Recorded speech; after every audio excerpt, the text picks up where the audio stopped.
Bienvenue dans l'émission Saveurs divines. Cette bonne nouvelle du royaume sera prêchée dans le monde entier pour servir de témoignage à toutes les nations. Alors viendra la fin.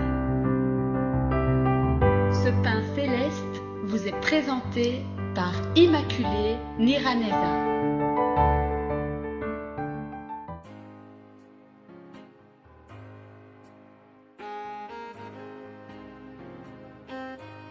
Bienvenue très chers amis à l'écoute de l'émission Saveurs divines. Rendre grâce au Seigneur qui nous fait arriver à la fin de cette semaine. Nous sommes déjà vendredi.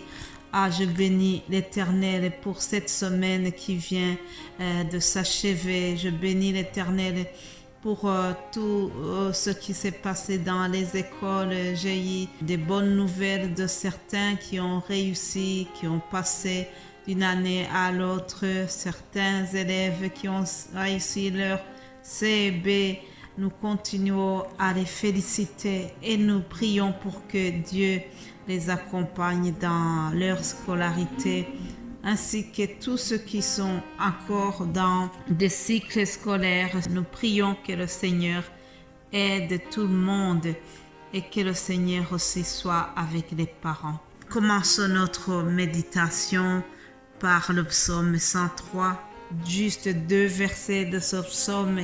Ce sont des paroles que vous connaissez certainement. On est tous familiers à ces paroles. David dit « Mon âme bénit l'Éternel, que tout ce qui est en moi bénisse son saint nom. Mon âme bénit l'Éternel et n'oublie aucun de ses bienfaits. » Alléluia.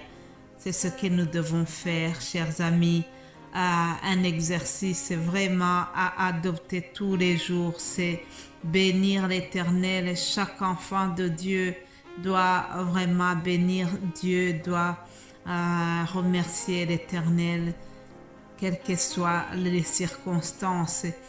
Ce qui se passe, c'est que souvent le diable veut nous faire oublier les bienfaits de l'Éternel lorsque ça ne va pas. Lorsqu'il y a quelque chose qui vient nous contrarier, tout de suite nous oublions les bénédictions que nous avons eues la veille. Alors David nous invite à prendre cette bonne habitude de bénir l'Éternel et de ne jamais oublier aucun de ses bienfaits. Je bénis l'Éternel pour tout ce qu'il nous a donné durant cette semaine. Je bénis l'Éternel pour la vie que nous avons, pour le souffle de vie que nous avons ce matin. Bénissons l'Éternel pour cela. Frères et sœurs, continuons la méditation que nous avons donc commencé lundi. Nous sommes dans Romains 12.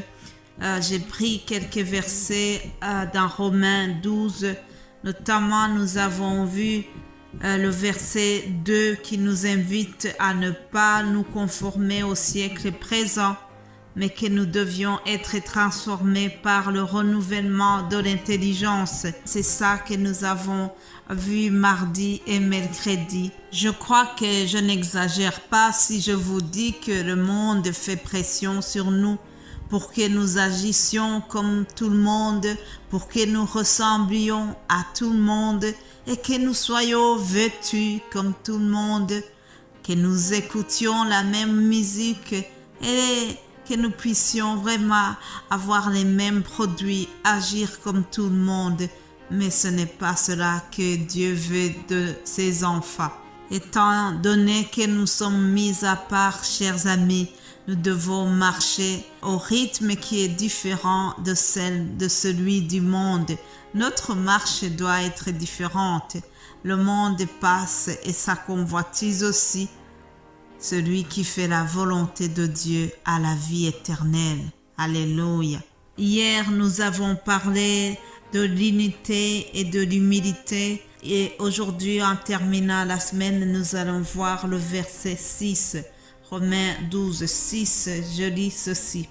Puisque nous avons des dons différents selon la grâce qui nous a été accordée, que celui qui a le don de prophétie l'exerce en proportion de la foi que celui qui est appelé au ministère s'attache à son ministère, que celui qui enseigne s'attache à son enseignement et celui qui exhorte à l'exhortation, que celui qui donne le fasse avec libéralité, que celui qui préside le fasse avec zèle, que celui qui pratique la miséricorde le fasse avec joie. Voilà, chers amis, aujourd'hui, nous allons parler brièvement à propos des dons spirituels. Le titre de mon message, c'est « Nos dons sont au service de Dieu ».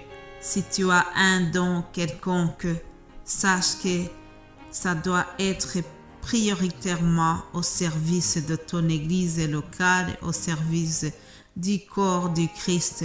Ce n'est pas d'abord pour toi-même, mais c'est pour être au don du service de Dieu. Alors, essayons d'abord de définir ce que c'est le don. J'ai trouvé une définition que je vais vous partager.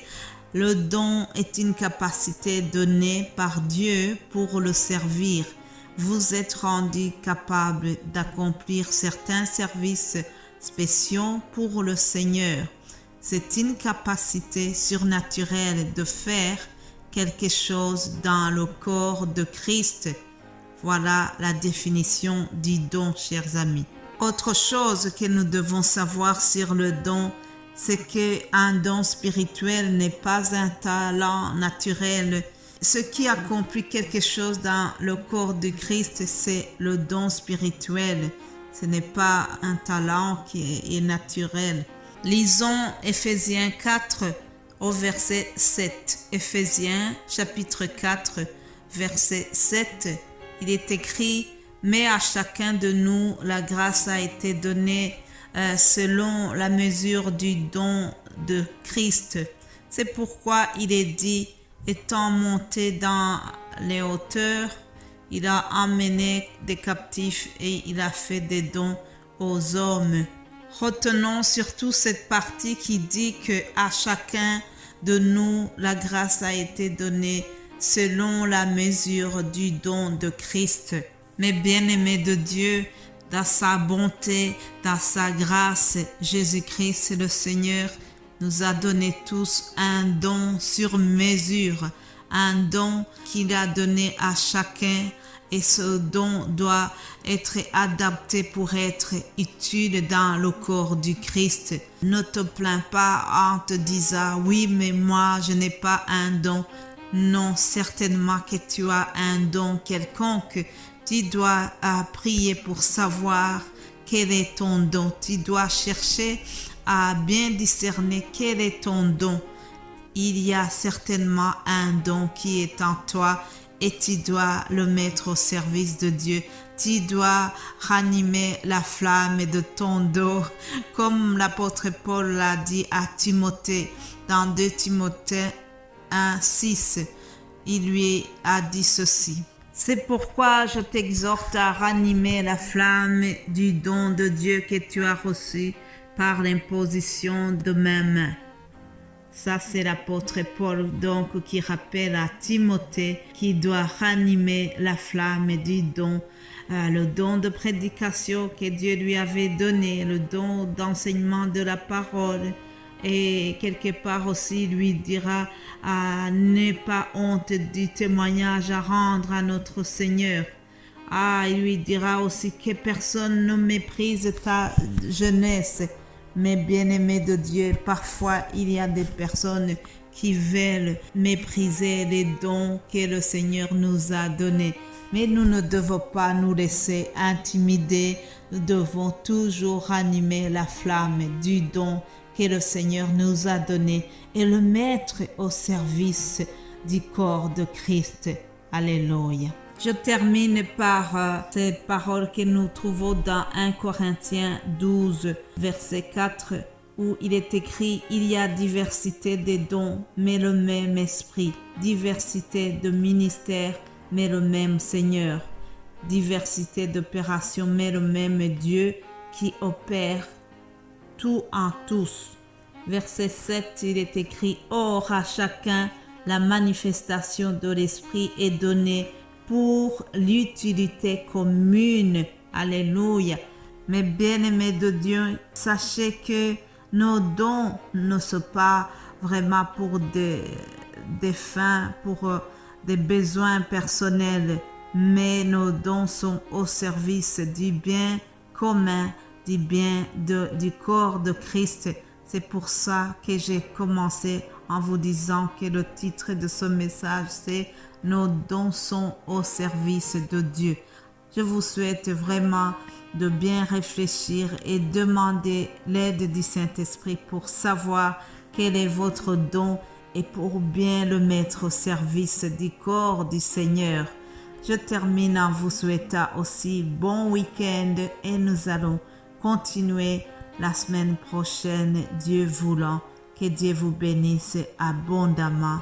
Soyez bénis vraiment au nom de notre Seigneur Jésus-Christ. Amen.